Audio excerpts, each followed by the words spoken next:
Hey,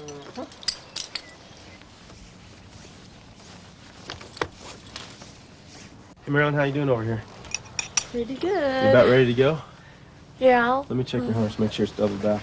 Yeah, looks good. These are too. This is going to be a little bit harder than anything you've done before, but I think you're going to be able to do it. Yeah. How you feeling? I think I'll be able to. I got a reason.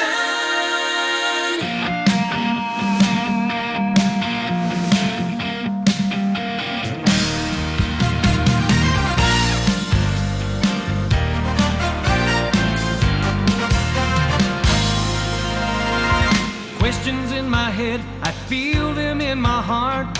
Answers I don't know of, I wonder where to start. I gave my will to Jesus and decided to trust Him. He gave me every reason to give up on my sin. I know what you're feeling, I've been there before. If you just let Him in, He'll be waiting at the door.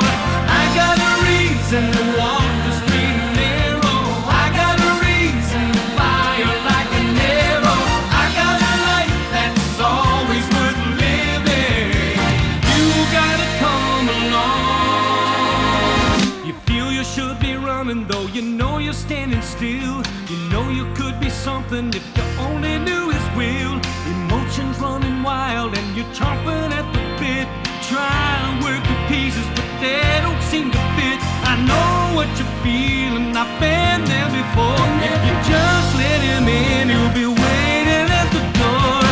I got a reason to walk the street narrow. I got a reason to fire like an arrow.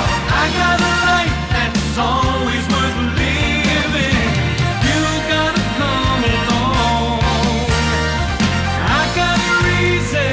I got a reason. I got a reason. I got a life that's I got a life that's always worth living.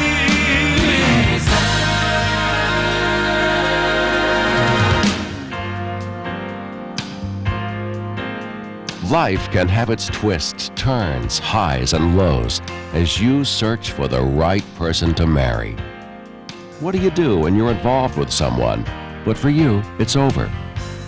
What if the other person is the one who's leaving? Psychologist and best-selling author Dr. James Dobson shares how to maintain dignity and show courage and confidence in relationships.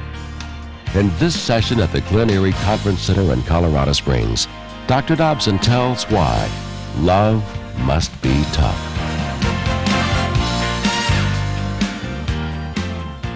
I want to talk to you today about romantic relationships and about principles of marriage, good marriage.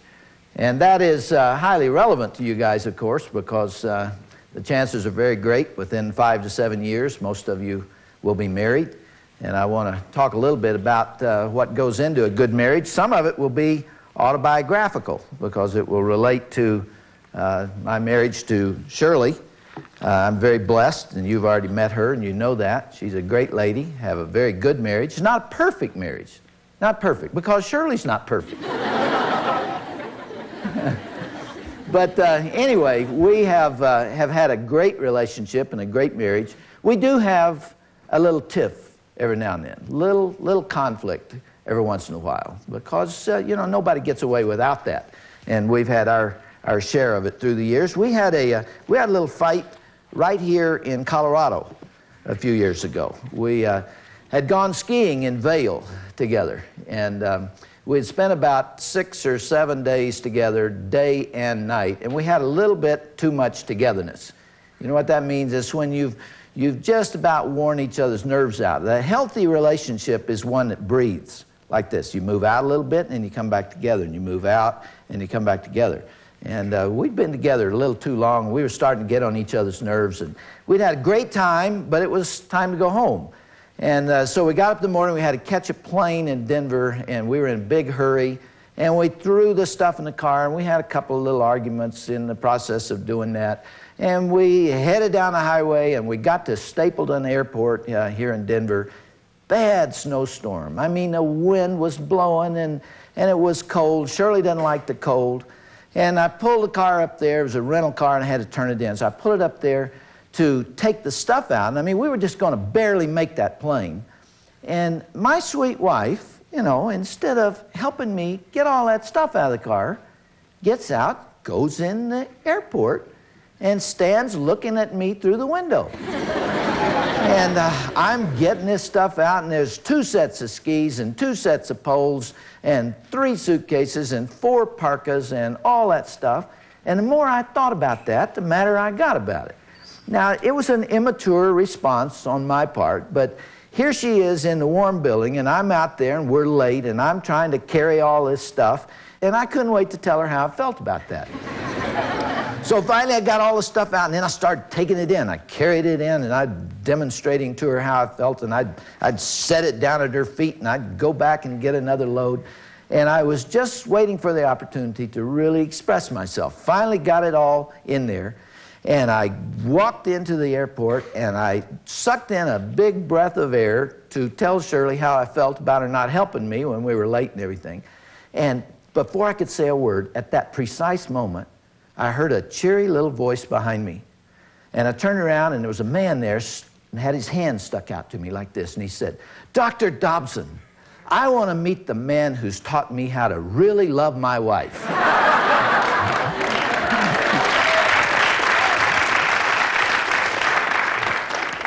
I never choked it down so much in my life. I said, "I'd like you to meet my bride here." And so I do have to be kind of careful these days. I can't even get mad in public anymore or even irritated. But there are those moments. Now, not very many for Shirley and me. We've come to the point that those power plays that you have in the early days of marriage, which are very typical, are essentially over. And we go weeks and months without having a real disagreement or a real argument. But I do have to tell you, we started out on a pretty bumpy trail back many years ago. We met when we were in college. I was a senior at the time, and Shirley was a sophomore. I was a big, lofty senior. I was a big man on campus, and she was a new kid on the block. And she will tell you today, and it's true, it's no insult, it's true, that she cared more about the relationship in those early days than I did. I had other things on my mind. I was heading to graduate school, and I had all this senior activity and everything, and I felt like a big shot, and I didn't really care a whole lot whether the relationship with Shirley developed or not. And I held that relationship very lightly, primarily because there was not a great challenge there. In other words, I knew Shirley liked me. I knew she might even love me as we went on a little bit, and for that reason, I held it loosely. And Shirley was always too proud to pursue me, but she was the one. You know, there are ways of communicating. Who cares?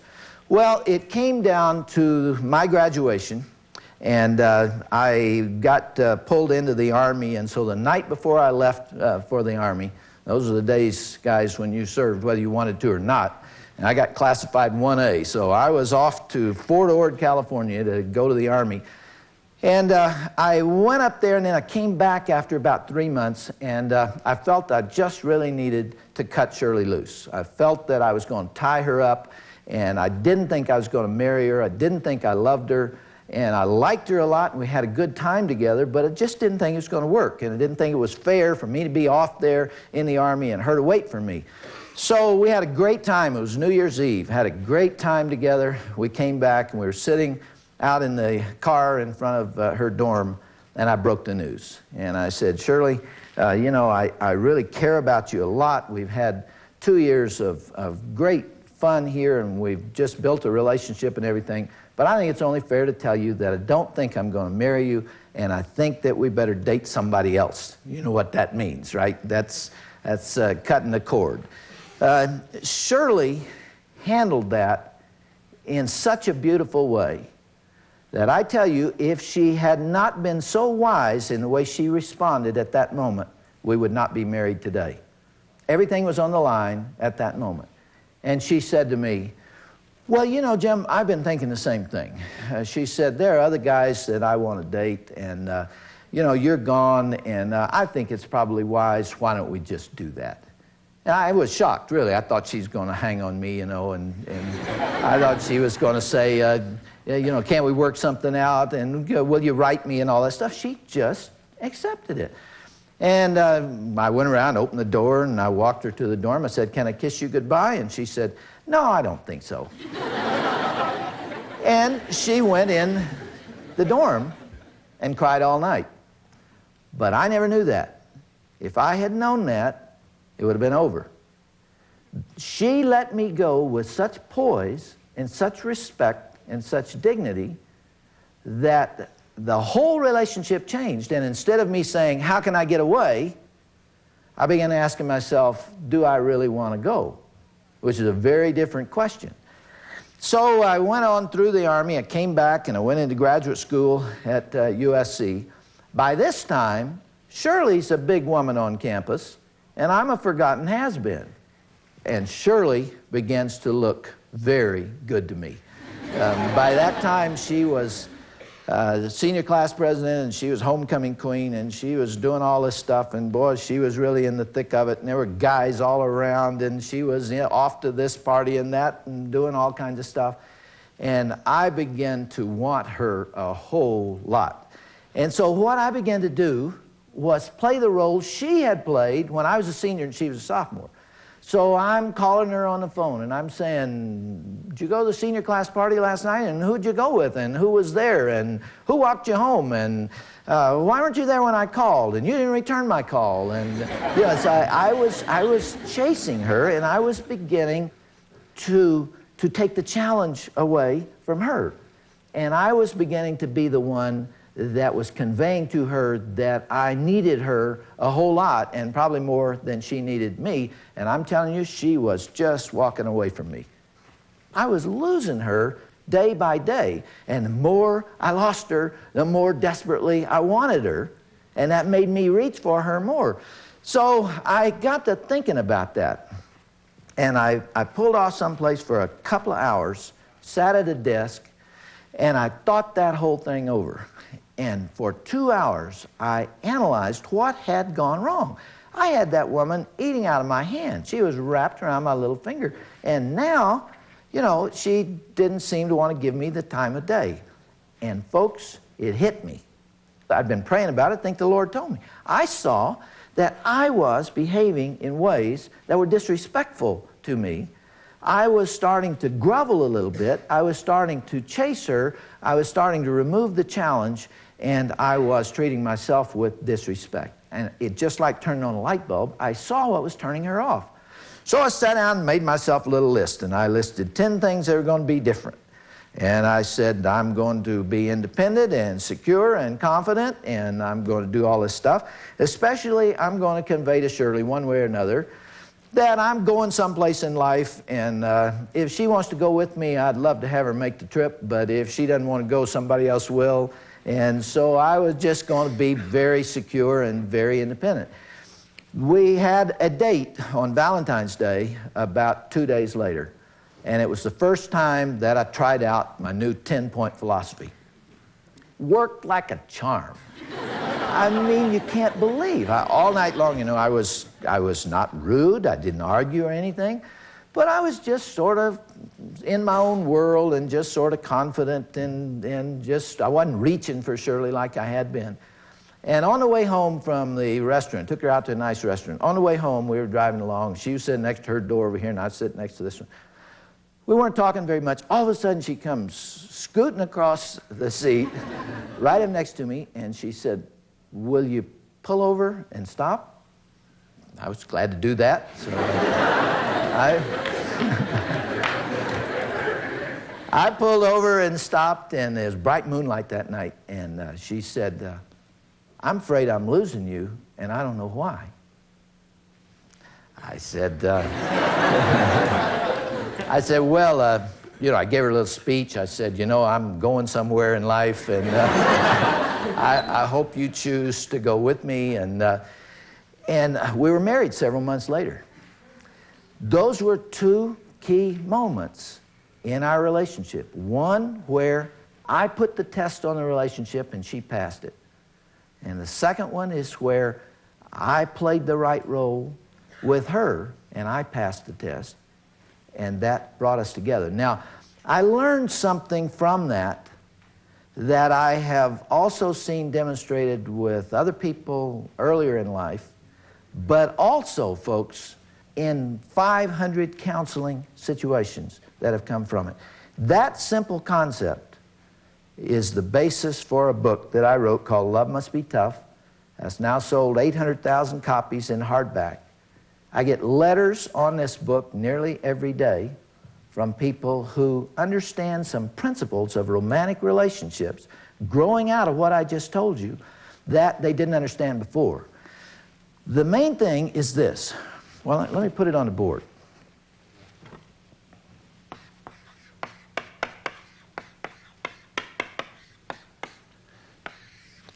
Respect is the fundamental ingredient in romantic relationships.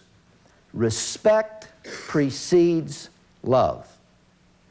And you cannot build respect when you are treating yourself disrespectfully, when you're grabbing and holding another person. Now listen carefully, because this is a principle, if you understand, it will play a role from this point on the rest of your life. But I do tell you, it's hard to grasp. It's hard to get a hold of. It took a whole book for me to explain it. Respect is the fundamental ingredient, because you want in romantic relationships essentially what you can't have. You don't want what you're stuck with. You don't want someone who grabs, who builds a cage around you, and who begs and pleads and cringes in fear, who grovels. You know what the word groveling means? It means to get down in the dirt and crawl. Now see, when one person is highly attracted to another and it's not mutual, the natural tendency is to grab, it's to plead, it's to beg. It's what Shirley would have done wrong if in the car at that time she'd said, "You're my whole life. I love you. I don't love anybody else but you. You can't do this to me. You can't leave me. If you do this, what will I do?" And to cry and to come hold me. If she'd have done that, see, she would have built a cage around me. And love must be free. You cannot build a love relationship out of an obligatory kind of situation where you can't get away, where you're trapped, where you're held together. Romantic love requires a certain respect and a certain freedom. I don't know if you've ever read any of Jack London's books, but he wrote Call of the Wild and a number of others. One of the most interesting short stories I've ever read was a little short story called To Build a Fire. Anybody ever read that? Oh, you've read it. You know the story. For the benefit of those who haven't, this man got caught out in Alaska, and the temperature went down lower than even was typical for wintertime, and it was 70, 80, 90 degrees below zero, and he would spit, and the spit would crackle into ice before it hit the ground. It was that cold, and he got trapped, and he couldn't get back to the house. He had 3 matches, as I recall, and if he couldn't light this fire with those 3 matches, then he'd freeze to death. And the wind blew out the first 2, and finally with the 3rd match, he got a little flame going. The wind was blowing, but he got a little flame going, and it looked like it was going to catch hold, and he was going to make it. At that moment, the snow fell off a limb up above and snuffed out the fire. When you grab and hold another person, you take the little spark that's there and you snuff it out. And when you behave in ways that are not respectful, you destroy what was a romantic relationship. I heard of a man who was desperate to marry a woman that he loved, and she wouldn't have anything to do with him, so he decided to start writing her letters. And over a 2-year period, he wrote her 700 letters, and she married the postman. It works that way. The harder you try, the more you reach, the more the other person is driven away. Before Shirley and I developed a relationship, she told me about a friend that she had in high school named Stanley. And Stanley was a guy with a lot of needs, And Shirley decided that she really didn't want to go with Stanley anymore, and so she was going to cut him free. And they had a similar moment like we had in the car out in front of the dorm, where he's riding along in his chopped down Chevy and with the Angora dice hanging from the rearview mirror. In those days, they had these dice that guys hung from the mirror. And so they went out and parked someplace, and she told Stanley that she was through and that she wasn't going to be able to go out with him anymore. Stanley slinks down in the seat, and he doesn't say anything for about 5 minutes. He's obviously very upset. And he gets out of the car and takes off, leaves. Shirley didn't know where he's going, didn't say anything. Stanley's gone. She's sitting there in the dark about 15 minutes. Finally, Stanley came back with a handkerchief around his hand. It was all bloody. Stanley had gone out there someplace and hit a tree. Just socked a tree.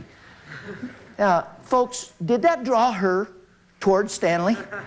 Did that make her want to continue the relationship? I mean, who wants to go with a guy who gets frustrated and socks trees, See, Stanley was disrespectful to himself. Instead of letting her go and allowing that little spark to grow, he tried desperately to hold her, and he snuffed out the flame. And it works that way. The challenge is important, and respect is important. And again, the respect for yourself is extremely important. I'm not talking about pride, I'm just talking about dignity. That's a better word, dignity.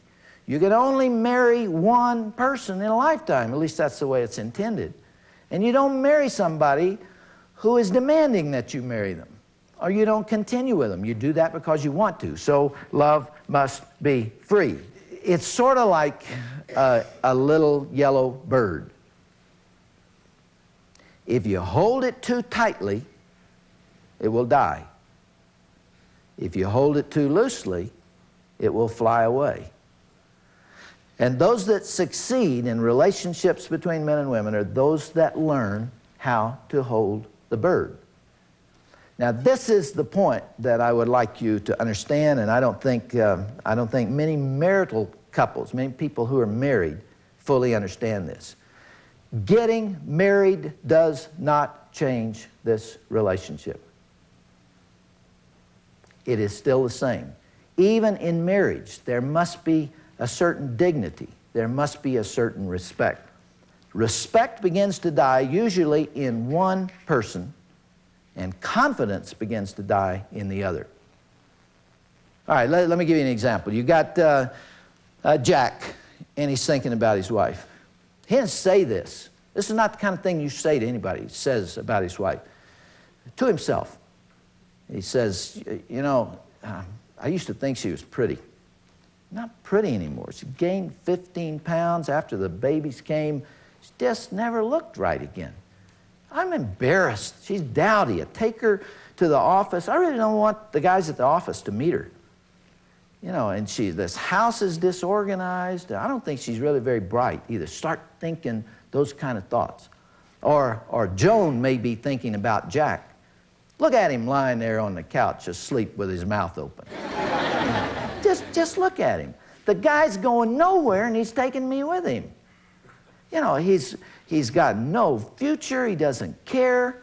There's no romantic aspect to our relationship. And I am stuck with this man for the rest of my life. There's a key point. Marriages begin to disintegrate when one party, usually, begins to feel trapped. There's a cage around them. I am stuck in this situation. Now, I want to give you a very simple little illustration. You have a man and a woman who pledge themselves to be married forever, to love one another and to stay married to each other, side by side, for the rest of their lives. And so they go into marriage like this. But in that moment that I just described, where respect begins to die, what happens is that one of the two begins to drift.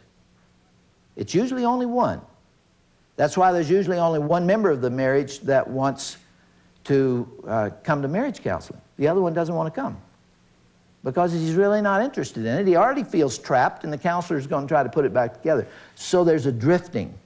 Some of you are in dating relationships right now, and you're probably thinking, I'm the drifter, or the person I'm going with is a drifter. You know who it is.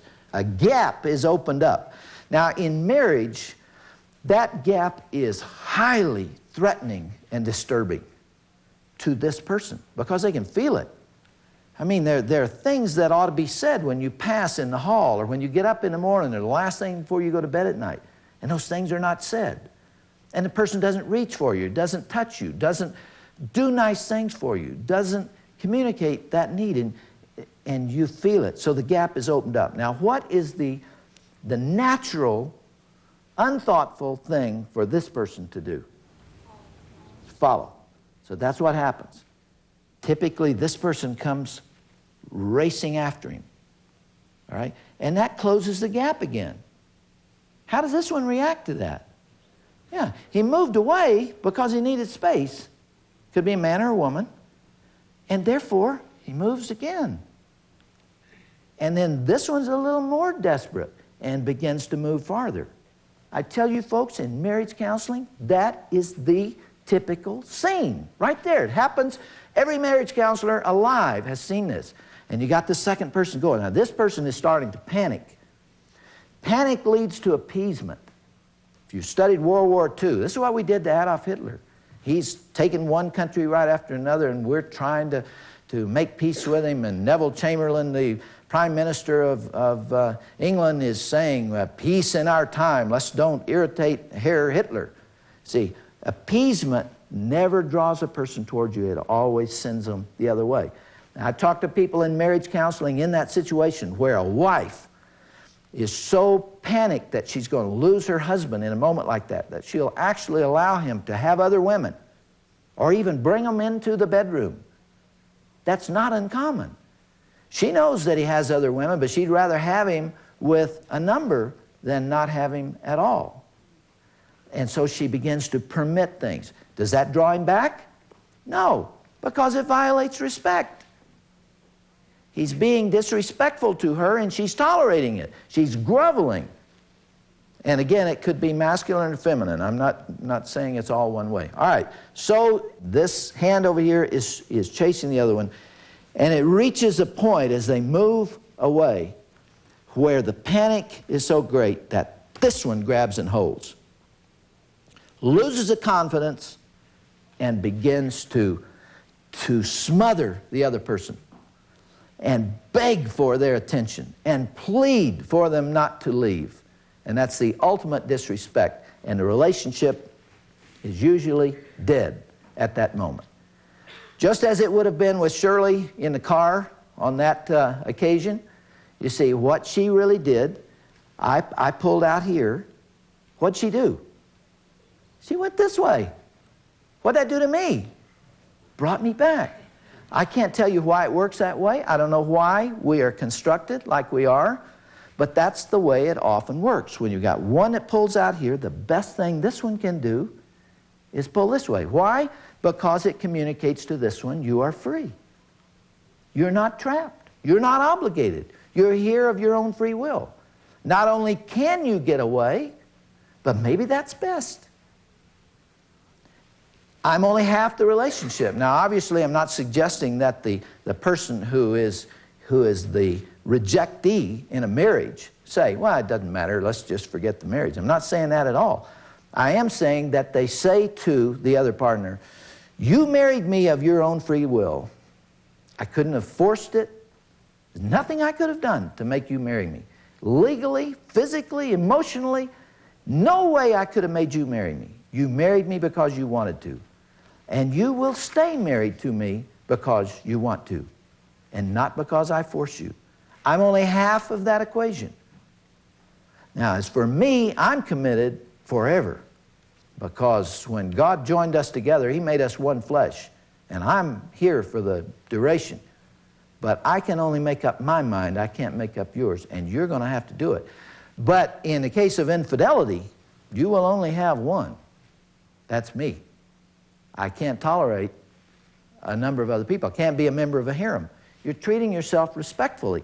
I'm not suggesting that you scream, that you throw things, that you become angry, and that sort of thing. I am suggesting that you maintain a respectful relationship, because love must be free.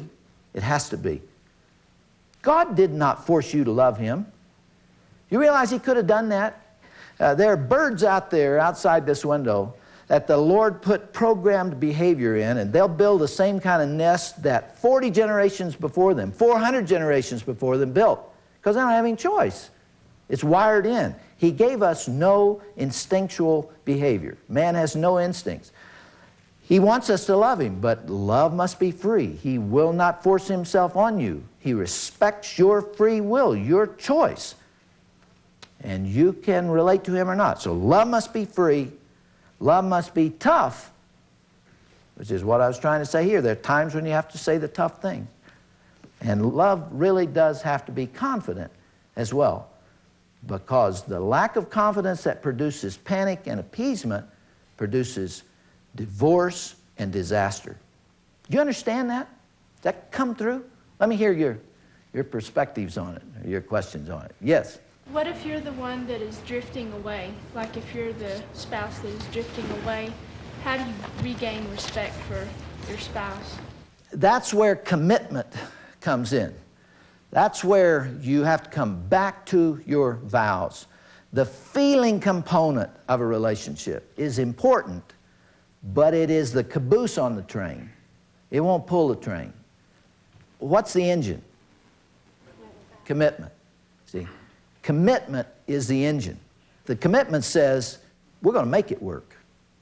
And whether I ever feel anything again or not, we're going to make it work. And we're going to put what we have to into this relationship. And I've seen God take those situations and just completely restore the respect and the relationship between a husband and wife.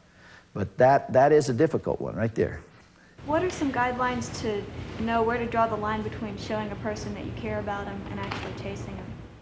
It really needs to be something that you feel way down here. You know, when you are groveling, you really do know it. When it's not matched on the other side, when the other person is not communicating the same things back, when you find yourself doing a lot of worrying and your hands get sweaty when you think about the relationship, and when your heart thumps a little bit because you believe you might be losing them. Someone said, if you love something, set it free. If it comes back to you, it's yours. If it doesn't come back, it never was yours in the first place. We had some problems with coyotes around our house in Los Angeles. We lived in the foothills there in Los Angeles. And these coyotes would come down at night and rob the trash cans and just create a nuisance. And they killed a little dog 2 doors up from us, and they were just all over the place for a period of time. And I looked out the window one morning, and there was a little pup, a coyote pup, trotting down the middle of the road with his ears sticking up. And he looked so cute. He was about this tall, maybe about 8 weeks old. And so I ran out there, and I got behind him, and I managed to run him into my backyard. And I closed the gate, and I had him back there. Then it took me about an hour and a half to trap him. I chased him all over the place, and I got a butterfly net, and I finally got that over his head and kind of pinned him so that he couldn't bite me, and then I put a collar on him and a leash, and I had me a coyote pup on a leash. And he went absolutely bananas because everything his mama had told him about people had come true, you know. And he is leaping and jerking and biting at that leash and trying to get free. And I had him back there in the backyard through the morning, and I tried to feed him, and he wouldn't eat, and tried to give him water, and he wouldn't drink. And I brought in the neighbor kids, and they were all fascinated with him. We just had fun with him through the day. I thought about making a pet out of him, so I called my father, who knows a lot about wild animals, and I said, can I ever tame this coyote pup? Can I ever make him my own? Can I ever take the wild out of him because he was raised to this degree in the wild? And my dad says, you really never will. Now, you'll get him where he won't bite you, and you'll get him where he'll live there. But he will never really be yours. He will always have the wild streak in him. And to some degree, he will always be your captive. And about 5 o'clock that afternoon, I called the Department of Fish and Game. They came and they picked him up, and they took him up in the mountains, and they let him go. Why? Why didn't I keep him? Because he wasn't mine. I would have kept him under protest. I couldn't love him because he would not have been there of his own free will. Love must be free. And I turned him loose. If you love something, set it free. If it comes back to you, it's yours. If it doesn't come back, you never owned it at all. That is very true in romantic relationships, before marriage and after. Question right there. What are some precautions that we can take as teenagers in our dating lives so that we can make sure we have safe marriages? First of all, I think it's very important to understand the differences between males and females. The radical differences between the sexes. We've been told in the last 15 to 20 years that males and females are identical except for the ability to bear children. And that is absolute nonsense. That's foolish. God made two sexes, male and female created he them, male and female. And he made us radically different. And it's in that difference that the beauty and the complexity of the human personality comes together, because it's when the two of them are expressed together that you have completeness and you have wholeness. Males and females are different in the way they respond socially. They're different psychologically. They're different emotionally. They're different sexually. They're different literally in every cell of their body, because they carry a different chromosomal pattern. You can change the way they look, and you can grow the hair different, and you can put lipstick on, and you can change a few things. You can't change masculinity and femininity because it's locked into every cell of the body. You can't change that. We are very different creatures. Saw a study done some time ago of students your age. They actually went on the campuses of various high schools. They just observed young people who were there who didn't know that they were being watched. And they found all kinds of differences that people aren't even aware of. For example, the guys tend to carry their books at their side like this, right? The girls cradle them to their breasts in much the same way they would a baby.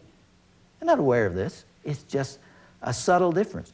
Women are far more viable. They have a tighter grip on life than men do. Do you know that there are 140 male babies conceived for every 100 females? By the time birth occurs, the ratio has dropped to 106 or 105 to 100 in favor of males. Why is that? What happened to the rest of them? Well, they spontaneously aborted. Males do not thrive as much as females do. They have lactation or breastfeeding. They have pregnancy. That makes a difference emotionally. So we're very different. Now, going back to something that was asked earlier, one of the primary ways that we're different has to do with this need for romantic involvement. You must understand that men and women see that differently. Men can be very contented in a marital relationship or in a romantic relationship where there's really not a lot of emotional content with the other person, where there is just a kind, as I said before, a kind of a business partnership. And that drives a woman crazy. For one thing, women need to talk more than men do. And that comes as a bulletin, didn't it? I mean, you're really surprised to find that out, aren't you? That girls talk earlier than guys, they talk better than guys, and they talk more than guys coming through the preschool years. They just are more verbal. Someone said that women may have a need to express 50,000 words per day, and the men may have a need to express 25,000. So he comes home from work with his 25,000 spent, and she still has 25,000 she's dying to get said. And he's grunting and groaning and not really engaging in her. To the guys who are here, I strongly suggest that both in dating and in your romantic relationships after marriage, that you maintain that oneness, that closeness. It's not enough to simply earn a living for your family, to be faithful to your wife, to meet the needs of your children. Something greater is needed. And that's that romantic aspect, because your wives are going to need it. And counselors like myself hear that over and over and over again in counseling, that women are frustrated. Now, to the women who are here, let me say that your husbands can never be what you fully want them to be. They're not made like you. A man can't talk to you like another woman can talk to you. A man can't meet all of your needs. And I think American women have a tendency to expect too much from their men and too much from marriage. So they go in with this high level of expectation that it's just going to be, you know, a rose-covered cottage, and they're going to laugh and they're going to romp and they're going to have a good time and they're just going to go through life and it's all going to be so romantic. And then it turns out to be a lot of hard work. You know, and most of life is getting the chores done and going to work and cleaning the garage and vacuuming the floor and wiping snotty noses of kids and changing diapers, and a whole lot of it is like that. And it's not what she thought it was going to be. And if you go into marriage with that expectation, you're going to be agitated and you're going to be mad at him. But it's the way it is. So lower your expectations, and guys, do what you can to meet them. It's a pretty good combination. Anybody want to comment on that? Yes. Well, I tried all of those things with a past relationship, and I was just wondering, since we do talk more, I think we should initiate the conversation. And when we try and they don't talk, what do you do then? Well, first of all, you have a pretty good taste of reality of what life is going to be like if you choose to marry that person, because some guys are even less verbal than others. You know what I've found is that some women are drawn to the strong, silent type. I mean, that's the reason they like the guy, is that they're emotional and up and down, and they get all excited and they get depressed and everything, and he's steady and he's solid and he's quiet and he's in control and everything. So they're drawn to him, and then they chew him up for the next 50 years because he won't talk to them. But what you see is what you get. And when you're dealing with a guy in the dating relationship who simply can't communicate and won't communicate, understand that as you take the relationship further, because that's who he is. And he's going to have to do that for you too. You know, there are things about you that'll bother him. And you guys just have to decide whether or not you can live with that, because you don't change people a whole lot. They don't change a lot after marriage. Did you know, folks, that research shows, and this is classic research done by two surgeons named Penfield and Rasmussen. If you ever get a chance to read this research, it's really very interesting. 20, 30 years ago, they were neurosurgeons who had to do surgery on people with them conscious. In other words, they would open the brain and they would be doing neural surgery with the patient semi-conscious. And they found that when they touched a little electrode to various parts of the brain, the people experienced an earlier episode of their lives in living color, just as though it had originally happened. They touch it here, and all of a sudden he's 5 years old, and it's a birthday party, and the aunt comes in, and everybody sings, and he relives that. Your memories are locked in there. No one knows how. It's chemically coded on the nerve endings, apparently. But it's all there. And so you're a product of those things that have brought you to this moment. And those don't change very much. Now, I'm not saying you can't change bad behavior and God can't make you a new creature and all that sort of thing. But these personality characteristics, go into marriage with your eyes wide open. Somebody said you should keep your eyes wide open before marriage and half closed thereafter. And that's pretty good advice. Right there. Should you confront your spouse or your girlfriend with a lot of the pet peeves or some things that get on your nerves, you know? Because I'm thinking that you don't want bitterness to build up inside. You just said to talk to pastors and friends or whatever. But if you can do it in a tactful and a loving way, is that... Yeah, you know what? You've dealt with a chapter in Love Must Be Tough, because I talk about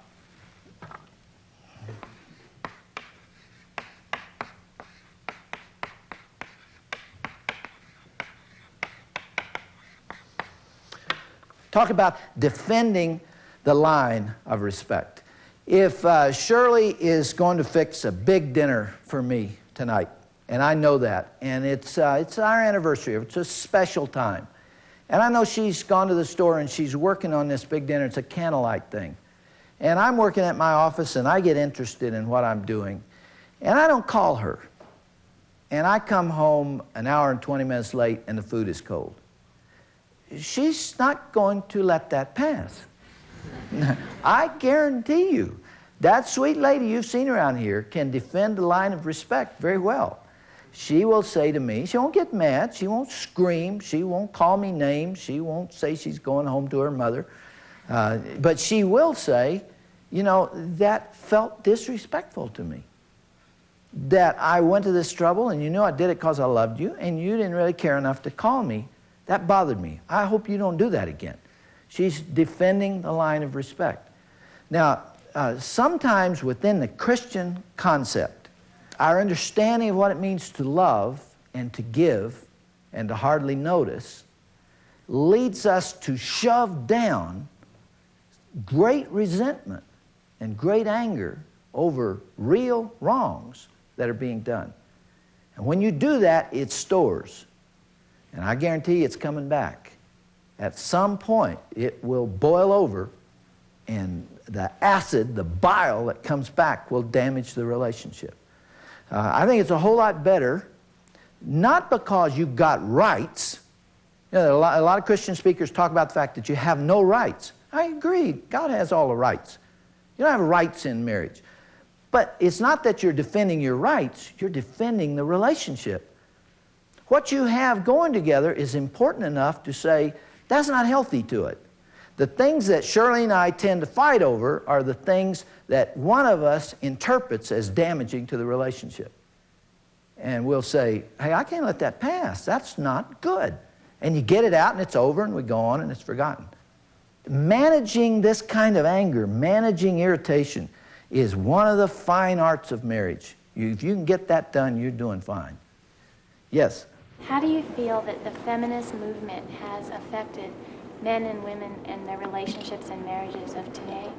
There have been some good aspects to it. Any sweeping movement like that has some positive sides. I have seen women at Children's Hospital in USC when I was there in the mid-60s who were taken lightly, who were spoken of derogatorily, who were subjected to sexual harassment, genuine sexual harassment, who were not promoted when they really should have been because they really had the talent, but they were women, therefore they were handicapped. So there were some wrongs that need to be righted. But by far, the most important influence has been negative and I think destructive to the family, because they've made men and women antagonists. They've made us angry at one another. They've made women resent their husbands. I think that many, many divorces have come right out of feminist ideology. I think they've also denigrated the role of the homemaker. Boy, for hundreds and hundreds and hundreds, yea, thousands of years, women did not have to apologize because they wanted to raise children full time. Not every woman has to do that. You guys may not choose to do that, but if you do, I hope you feel respected in it. I hope you feel like society says, that's all right.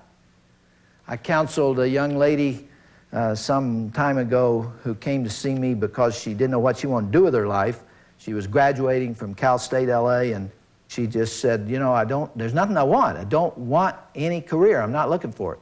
She looked around as though there was somebody behind her. She looked around like this and she said, kind of leaned forward and she said, can I really be honest with you? I said, my goodness, Debbie, of course. There's nobody here but us. She said, I don't really want a career at all. I want to be a wife and mother. I said, why do you have to say it that way? Why do you have to put it in terms that somehow that's disrespectful? She said, are you kidding me? She said, if I went back to Cal State and I told my advisor and my friends and my fellow students that I majored with, if I told them that's what I wanted to do, they'd laugh me out of school. I resent that. That has been an impact of the feminist movement. I think that's a disaster. I heard of a 12-year-old boy who never spoke a word. 12 years, never a word. And his parents were very frustrated, and they just couldn't get him to talk. One day he was sitting at the table, his mother put the food on the table, and he suddenly pushed the plate aside and he said, "I am not eating this slop." And the parents were ecstatic. They jumped up and they ran around and they said, "Johnny, we didn't know you could talk. You've never said a word before. How come?" He said, "Up to now, everything's been okay." I hope that you guys will not have that problem in communicating with your wives. Let's call it quits here, and we'll come back and take another run at it tonight. Thank you.